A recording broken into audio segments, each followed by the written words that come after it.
Hello, I'm Nolika Radway, one of the creators of HBO's Between the World and Me podcast. As a bonus, we are sharing an episode of Lovecraft Country Radio, hosted by Ashley C. Ford and Shannon Houston. On this episode, they give their unique take on HBO's Between the World and Me special event. We hope you enjoy.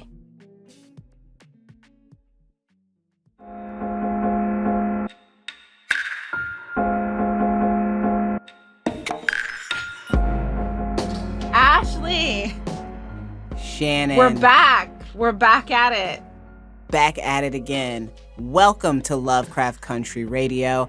I'm Ashley C. Ford, podcast host, writer, and horror enthusiast.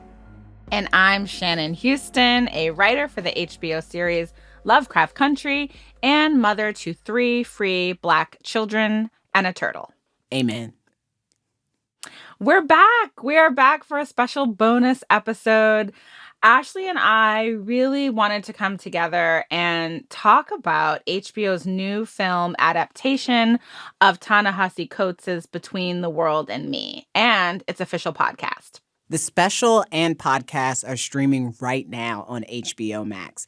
But before we get into that, Shannon, I'd love to hear about what this past month has been like for you. Lovecraft Country is fully out into the world. Everybody's had the opportunity to see the full arc of the first season. More people are reacting to it, and I know you're seeing those reactions. So how's it going?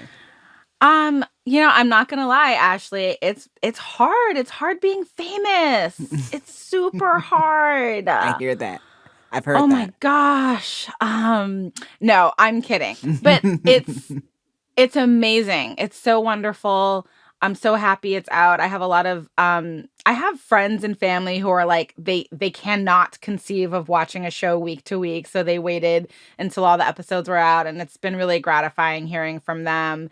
And obviously the other big really fun part was Halloween, right? Yes. Obviously I wish we lived in a world where I could have seen all those costumes in person. I wish I could have walked down the street and run into Topsy and Bopsy. But the alternative, look how brave I'm getting. Aren't you proud of me? I am, but now I'm concerned. We have to have some discernment because Topsy and Bopsy are coming for that ass. But you saw the artistry, you saw it. The incredible work that people put into the Hippolyta costumes, Orythia Blue, Atticus and Letty. Oh, the Ruby costumes were incredible. Yes. There were just so many amazing things that I got to see that really felt great. And I think I'm also doing that thing that I always do when I've finished working on something or I've been a part of something really cool and I'm grappling, I'm still grappling with what the show is and what it means. I think a lot of people are. I think all the biggest fans of the show, and as you know, I'm in that category, are still like, well, what did this mean? And what does this mean? And so I'm still kind of wrestling with how one measures the influence of a show like Lovecraft. I think I'm always wrestling with this idea of what art can and can't do, especially art made by Black creatives. And I have been reading some really cool pieces about the show, and also wanted to shout out this amazing podcast called The American Vandal from the Center for Mark Twain Studies. They did a great episode on Lovecraft, and they asked a lot of really interesting questions about the series and Gothic horror and what Lovecraft means politically, what it doesn't mean politically. So I loved digging into all that stuff. And I think this question, too, of what art can and can't do and how it informs the political sphere, I think that's circling around Between the World and Me too. So I'm excited to talk to you a little bit about that. And what about you? What have you been up to? Well, there have been a few changes in my life. One of them being that I moved from Brooklyn back to my home state of Indiana. Oh, wow. Yeah, had to do it. It had just gotten to a point where missing home had become a huge affecting force in my life. And so I'm back not just because it's home, but also because I feel like there are a lot of stories here yet to be told. And I think I'm good enough to tell some of those stories, even Ooh, some I of like those this. horror stories. So, it feels good to be in a place that inspires me again. It feels good to be in a place that feels, I'm not going to say safe in America right now, Uh, but but I am going to say I feel like I know who my people are and I know where they are, and I have quite a few of them around me right now. So that feels good. I love it. Today, we're going to be talking about a piece of Black art that's clearly touched a lot of people, Shannon. So where should we start? Well, for those who haven't seen it, the Between the World and Me movie is a stage adaptation of a play at the Apollo Theater. And it's essentially a bunch of excerpts from the book read beautifully by this incredible cast of some of our favorite actors and also activists. And there's also the ever so sexy Mahershala Ali, and we're going to discuss later this new thing that I have going on with him. But there's a lot to delve into, and I'll just start off with one of the earliest scenes that really made my ears perk up. It's a passage around 9 minutes in where Coates writes about the white American fantasy that's been sold to us through film and TV. And there are images of the Brady Bunch and Clueless overlaid. The dream seemed to be the pinnacle. To grow rich and live in one of those disconnected houses out in the country, in one of those small communities, one of those cul-de-sacs with its gently curving ways, where they staged teen movies and built tree houses. And in that last lost year before college, teenagers made love in cars parked by the lake. For so long, I've wanted to escape into the dream, to fold my country over my head like a blanket. But this has never been an option. Because the dream rests on our backs, the bedding made from our bodies. There's something really terrifying and exciting and interesting about the power of media. Yes. Which to me is always like just a few notches away from propaganda, or it actually is propaganda.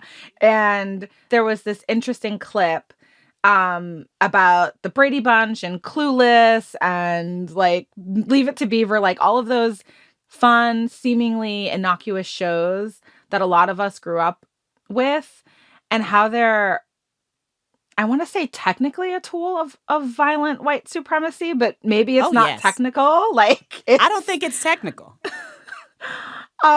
There's something interesting about the fact that these fun and heartwarming for the whole family type shows and communities don't have Black people in them, right? And even as I was watching it, and I've been, me, I'm always watching Buffy, but after Lovecraft Country and after, watching now Between the World and Me and just thinking more about what all these shows mean, it's like even Buffy is not exempt from the idea that success and happiness is very white and suburban and privileged, and like minimal Black people are involved in that. And, of course, there's the class issue as well. Oh, yes. So Golden Girls is not exempt. Ooh, Dawson's none Creek of is them. not exempt.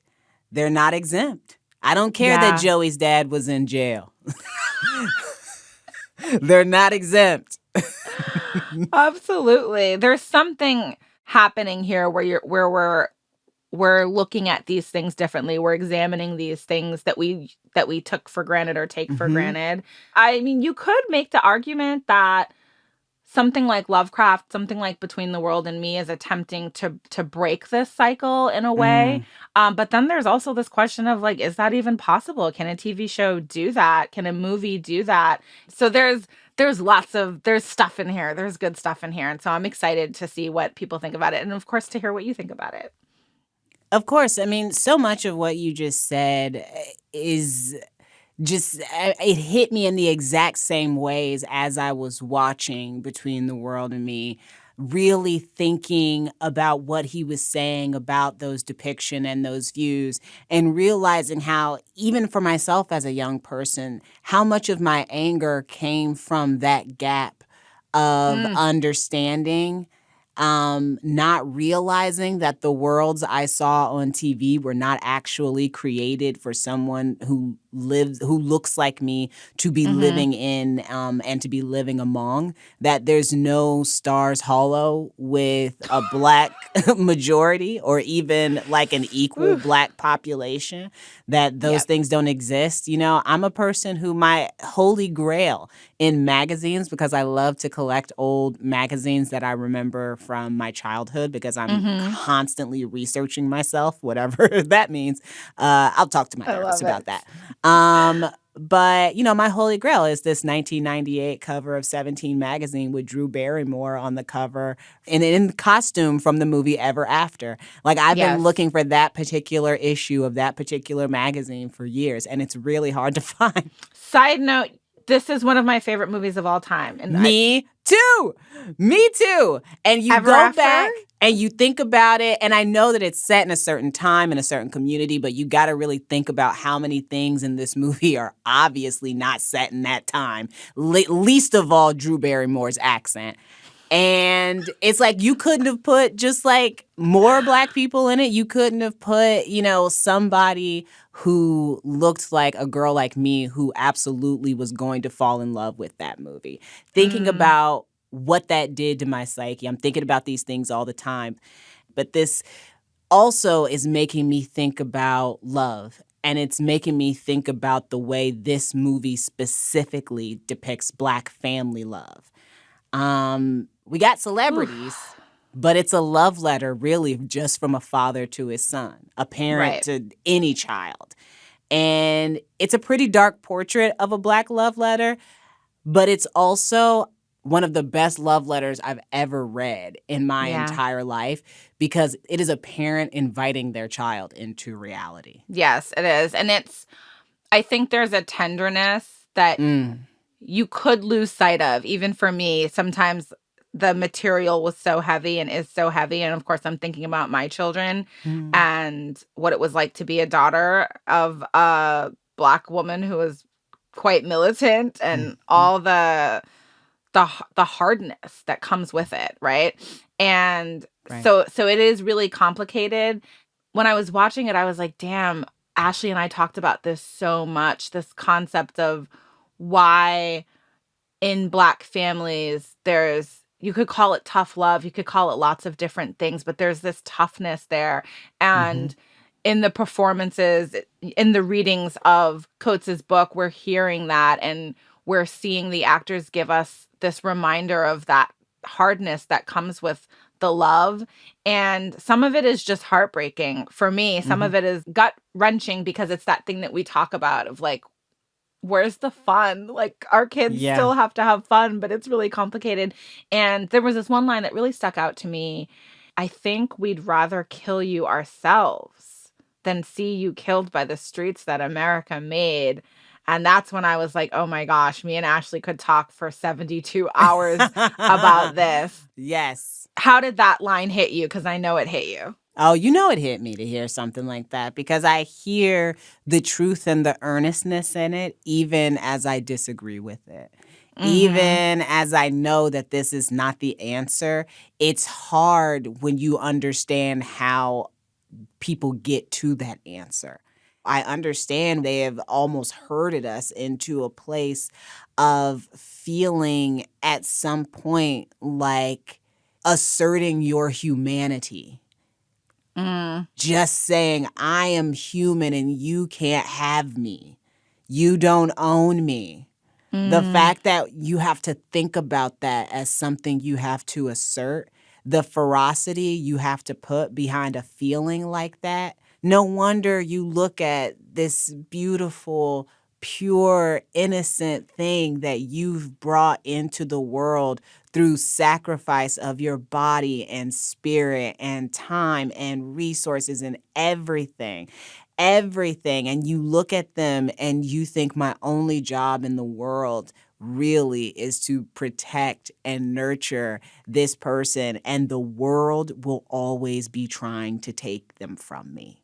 And now I am in a constant adversarial relationship with the whole world just because I love my child. Oof, and so much fear. That's what I was thinking Yes. about. That's that part of what the letter is expressing is like literally we cannot love without fear in this country. And Right. as much as we would like to, once you know the truth and the truths, and once they keep slapping you in the face every year and every election, you're like, it's terrifying. So it's big. There are a lot of big feelings that came up when I was listening to some of these things. But I think ultimately, you could also make the argument that the movie really presents a narrative of beauty alongside this struggle. Mhm. Just even visually, it is a beautiful thing to look at, all of these beautiful Black people and a lot of beautiful art. The art got me like, Yes. all of that Yes. stuff alongside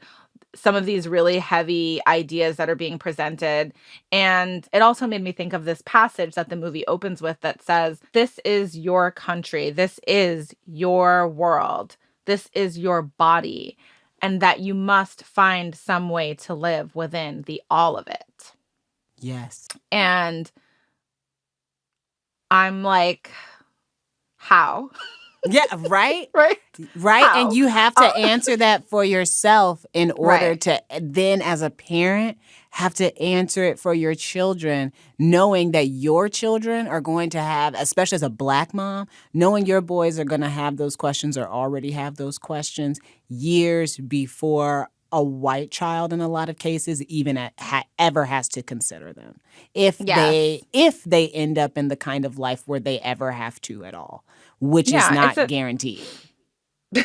Right. And my question isn't just how, but it's also the angry part of me is like, why? It's such a fucking Yes. conundrum. Why should we have to do all of that work? And so I have a resistance towards it.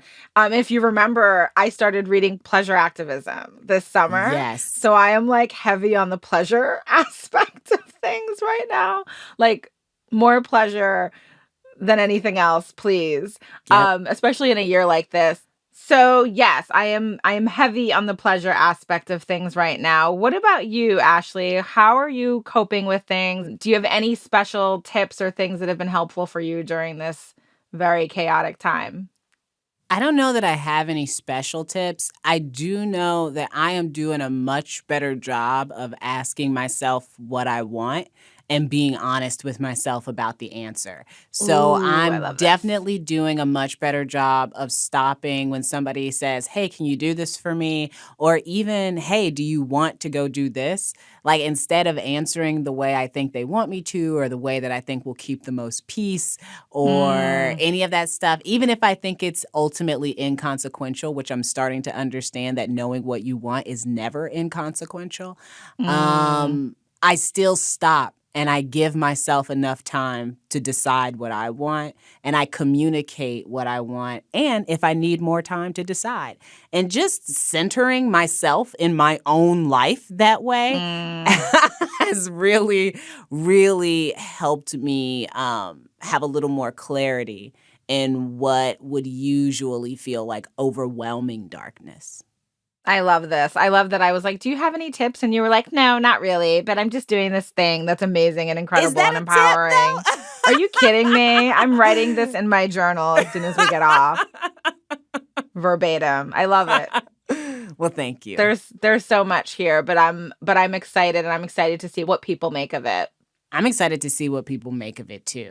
Like, I loved it as a love letter. I love it as a story. But when we go beyond that, where does all of this take us? Like, what's next? Yes. And before I answer that question, because I do have an answer to where does it take us and what's next, in speaking to the love letter thing, I just have to put this in here again. There is an incredible moment where Mahershala Ali is doing this reading, and it's this beautiful passage from the book. And I just want to say, Mahershala, like, we can make this work. I think he's married. I just want to, because I'm telling you, he was speaking directly to me, even though the words weren't his and the words were about multiple different women in Coates' life. I just want to say again, I felt it through the screen. It was beautiful. So, do with that information what you will. I'll tell you my Mahershala story very quick. I saw him at a please place do. called Cheryl's Global Soul in Oh my God. Brooklyn. It's a little brunch restaurant. And I was sitting out on the back patio. This was like within months of me moving to New York in 2014. I think it was that summer of 2014. Okay. And I saw him. I kept thinking, how do I know this guy? I know that I know this guy. And I kept sneaking peeks, like, how do I know him? And then at the final time I sneaked a peek to try to figure out who he was, he looked up at me, smiled, and Oh my winked. God. Oh my God. Oh my God. And then I knew who he was, and my body has not forgotten him since. Not even for a moment. I'm going to just, what is the word? Appropriate. I'm going to appropriate that memory, take it for myself, and do what I need to do with it. But in answer to your question, where do we go beyond this love letter? Where does it take us? I think from what I understand, it sounds like Between the World and Me's executive producer, Susan Kelechi Watson, has some ideas about where to take these conversations. So she's hosting HBO's Between the World and Me podcast, the official podcast, unpacking the themes of the special. The podcast will feature her diving into new reflections and new love letters with creatives who worked on the movie. And while we're on the topic of carrying these ideas forward, we also just want to point out that all of these projects are only as impactful on the world as all of you make them, So we don't just mean like listening to promote or help boost the viewership. I hope, I feel that in this time and in this particular year, we would all come to the understanding that it takes all of us, right? All of us have to find our place. All of us have to contribute to some sort of liberating conversation from wherever we are in life. Do you know what I mean? Yes, I do. Yes, I do. We don't have to get intimidated or even impressed by the number of projects that come about in our lives or topics that we care about. It's just ideas. It's just options. It's just things for us to react to and disagree with and create something new. And I think that's most of what it's about, trying to create something new. Yes, and I am all for that. Ashley? Shannon, I'm going to miss you again. I feel safe. I'm going to miss you again. I feel so safe whenever we come together. I'm like, oh, I'm with Ashley. We're here. We're doing our thing. Thank you so much. This was so great. And I'll see you soon. See you soon.